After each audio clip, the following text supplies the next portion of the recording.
Sebenarnya motivasi menulis buku ini juga ada kaitannya dengan buku-buku yang telah terbit beberapa tahun yang lalu ya. Yaitu yang pertama sekali saya terinspirasi daripada ulama Islam yang mereka itu tidak hanya berkutat dengan mengajar di majelis ta'lim, tapi mereka juga meluangkan waktunya untuk menulis, bahkan dalam keadaan sulit sekalipun.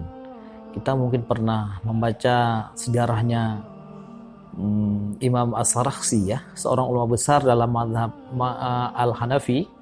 Beliau itu menulis kitab Al-Mabsut.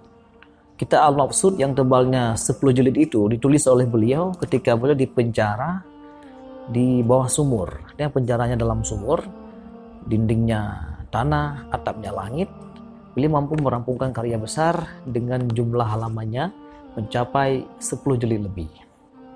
Atau kita juga mungkin pernah mendengar kisahnya Muhammad Abu Zahrah, seorang ulama besar ensiklopedi Mesir, yang beliau banyak sekali menulis buku-buku fenomenal dan menanggapi berbagai permasalahan sosial yang terjadi di kalangan masyarakat Islam khususnya di Mesir.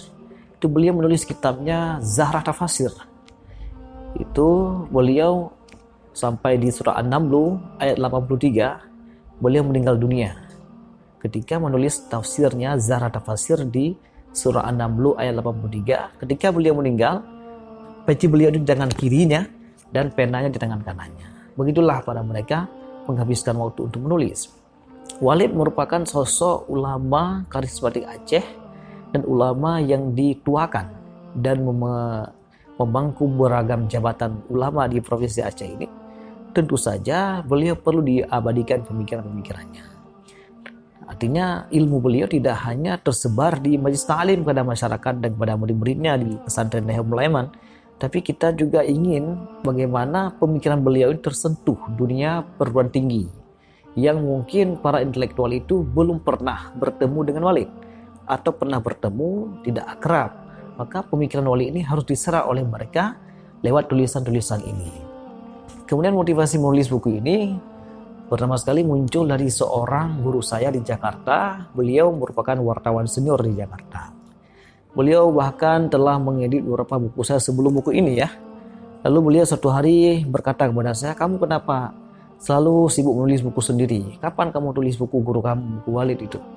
Bahkan buku Walid lebih berat untuk kamu tulis." Akhirnya kami berdua sepakat menulis buku Walid, merancang outline-nya, dan menulis pemikiran Walid. Kenapa buku ini harus 2 jilid?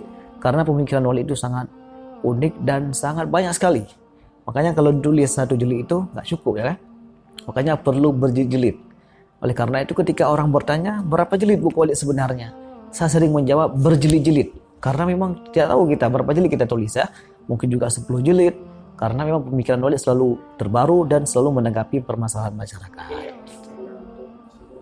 Ya, ini kita sudah mengatur outline untuk vol yang 3. Vol 3 insya Allah kita akan membahas permasalahan-permasalahan aktual yang juga meresahkan masyarakat Aceh khususnya dan masyarakat Islam di Indonesia.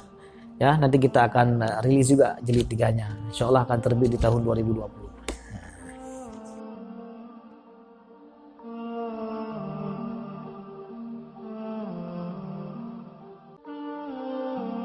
Ya.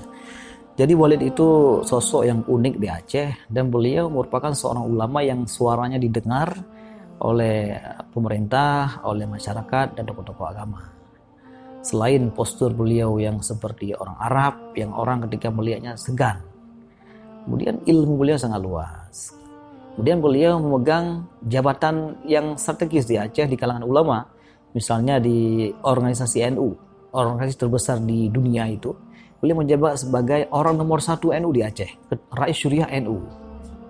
Kemudian dari segi Forum Ulama Dayah, beliau menjabat sebagai Ketua Mustasyar, penasehat para ulama-ulama Aceh.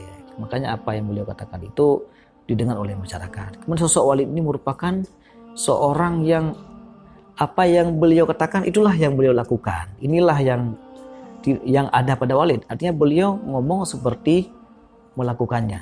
Oleh karena itu penyakit split personality itu tidak ada pada Walid. Kalau split personality itu kan orang yang ngomongnya beda dengan apa yang dilakukan. Tapi Walid tidak demikian. Artinya Walid melakukan sendiri, lalu mengatakan, maka masyarakat mendukungnya.